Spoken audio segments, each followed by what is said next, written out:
Сәлем достар, менің каналыма қош келдіңіздер. Бүгін осындай керемет, өте әдемі болып шығатын вертикальный медовый тортын дайындайтын боламыз.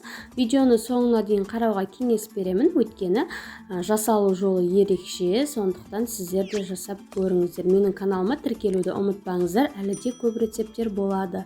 Ең алдыменен осындай балымызды сары майымызбен бірге жақсылап ертіп аламыз.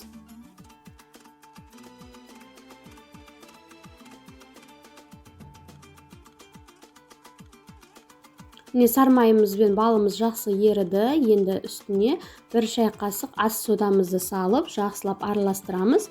Сіздер өздеріңіздің қалаған түсіңізді қанық қылып алам десеңіздер, кішкене отта ұстай тұрамыз, осылай мен сияқты. Ал егер сарғыш түсті, ашық түсті қажет болса, онда отты сөндіре берсеңіздер болады. Мен өзіме ұнаған түсті шығарып алғым келеді, сондықтан кішкене отта ұстай тұрамын. Мінекей түсіміз өзгеріп келе жатыр, қызарып, осылай тез-тезден араластырып тұрамыз, түсін білу үшін. Қызартып, пісіргенді жақсы көремін, сонда әдемі болып шығады тортымыз. Үнемі араластырып тұруымыз қажет. Мінекей осындай түс болды менде, енді отымызды сөндіреміз. Енді 4 жұмыртқамызды осылай қантымызбен жақсылап араластырып аламыз, ерігенше. Яғни біркелкі масса болғанша жақсылап араластырып аламыз.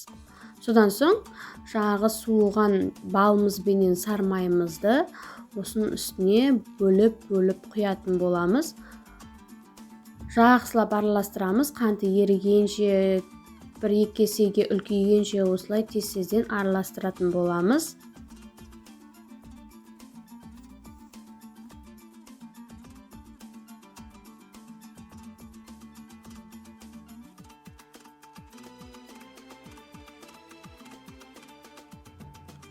Енді балымызды құямыз, өстіп бөліп тез-тезден араластырамыз.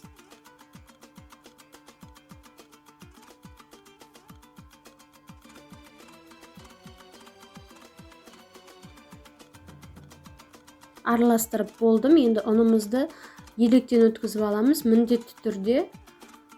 Сонда ұнымыздың арасындағы артық ауалары кетіп, қамырымыз жақсы болып шығады, көтеріліп.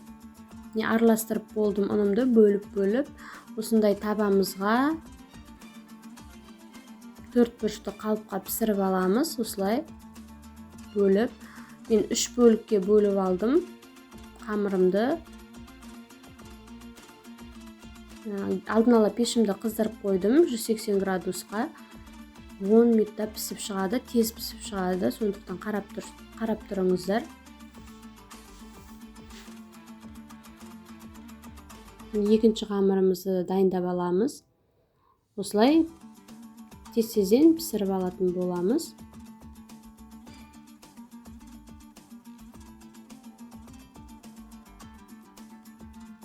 Мінекей пісіп шықты, өте жұмсақ, қызарып, түсі де әдемі болды. Сынбайды, мінекей. Өте жұмсақ болып шықты.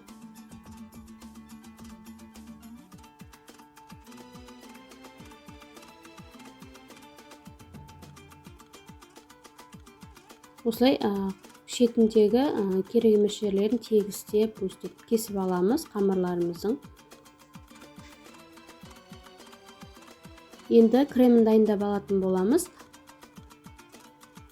Сливкиімізді құйып, мұздай сливкиімізді құйып, өздеріңіздің қалаған кремдеріңізді жасасаңыздар болады. Сары маймен, қойытылған сүтпен жасасаңыздар да болады, сметанный кремде болады. Мен осы пломбирный кремді жақсы көрем, сондықтан осында қылып жасадым. Енді қойытылған сүтімізді құямыз, жақсылап араластырып алатын боламыз. Креміміз дайын болды, мінекей. Енді қоржындарымызды осылай 2-ке бөліп аламыз. Негізі сіздер қатты биік қылмайым десеңіздер, 3-ке бөліп алсаңыздар да болады. Мен 2-ге бөліп, биік қылып жасадым тортымды.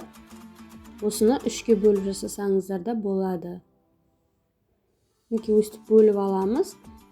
Енді үстіне кремімізді жағатын боламыз.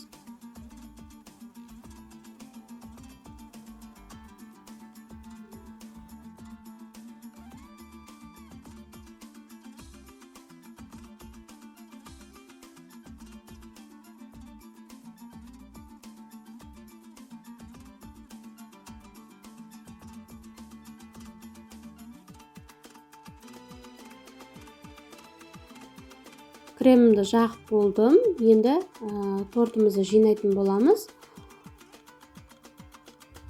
Ең бірінші осылай тортымызды рулет тәрізді қылып орап алатын боламыз. Тарелкамызды дайындап қоямыз. Осылай орап алып,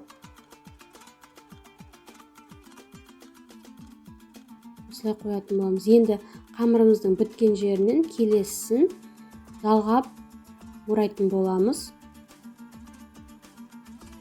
Түсінбеген жерлеріңізді комментарий жазып кетсеңіздер болады. Міндетті түрде жауап беремін. Осылай орап аламыз. Келесі корждарымызды да осылай бір шеттен орап шыға беретін боламыз. Сонда вертикальный вариантта болатын болады. Ерекше өте дәмді, жұмсақ болып шықты. Жасап көріңіздер сіздерде. Осылай бәрін жинап алатын боламыз.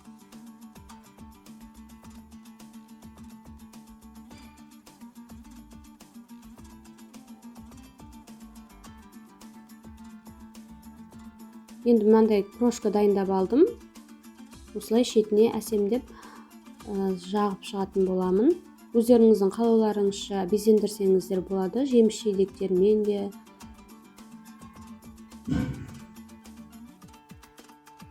Осылай мен бетіне шоколад ерітіп, осылай әсемдеп шықтым.